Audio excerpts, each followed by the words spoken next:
जय श्री कृष्णा। आप सभी का स्वागत है मेरे YouTube चैनल गोपाल दीवानी में। सावन मास के पवित्र माह की आपको बहुत बहुत बधाइयाँ।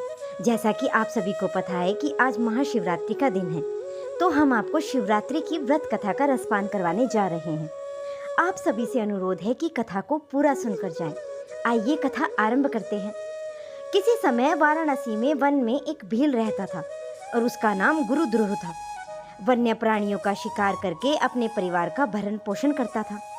एक बार शिवरात्रि के दिन वह शिकारी वन में गया तो उसे दिन भर कोई भी शिकार नहीं मिला और रात हो गई। तभी उसे वन में एक झील दिखाई दी।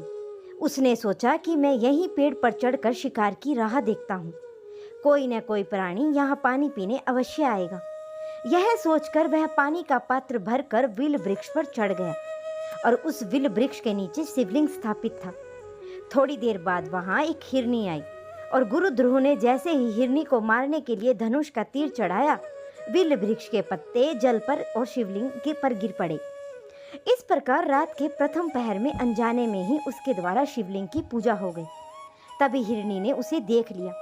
उसने पूछा कि तुम क्या चाहते हो? वह बोला कि मैं तुम्हें मारकर अपने परिवार का पालन करूंगा। यह सुनकर हिरनी बोली कि मेरे बच्चे मेरी राह देख रहे होंगे, मैं उन्हें अपनी बहन को सौंप कर आऊंगी। तो हिरनी के ऐसा कहने पर शिकारी ने उसे छोड़ दिया। थोड़ी देर बाद उस हिरनी की बहन उसे खोजते हुए झील के पास आई और शिकारी ने उसे देखकर पुनः अपने धनुष पर तीर चढ़ाया। इस बार भी रात के दूसरे पहर में बिल वृक्ष के पत्ते और जल शिवलिंग पर गिरे और शिव की पूजा हो गई। उस हिरनी ने भी अपने बच्चे को सुरक्षित स्थान पर रख आने को कहा।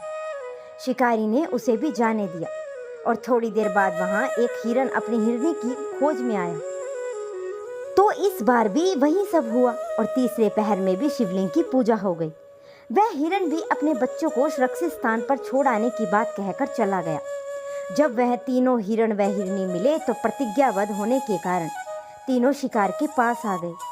सबको एक साथ देखकर शिकारी बड़ा ही खुश हुआ और उसने फिर से अपने धनुष पर बाण चढ़ाया, जिससे चौथे पहर में पुनः शिवलिंग की पूजा हो गई।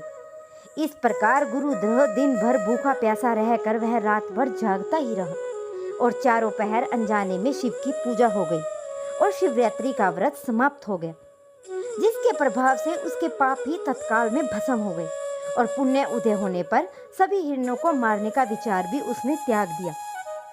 तभी शिवलिंग में भगवान शंकर प्रकट हुए और उन्होंने गुरुद्रोह को वरदान दिया कि त्रेता युग में भगवान राम तुम्हारे घर आएंगे और तुम्हारे साथ मित्रता करेंगे, तुम्हें मोक्ष भी प्राप्त होगा।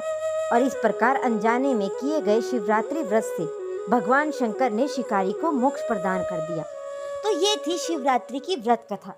आशा करती हूँ कि आप सभी को शिवरात्रि बहुत पसंद आई होगी।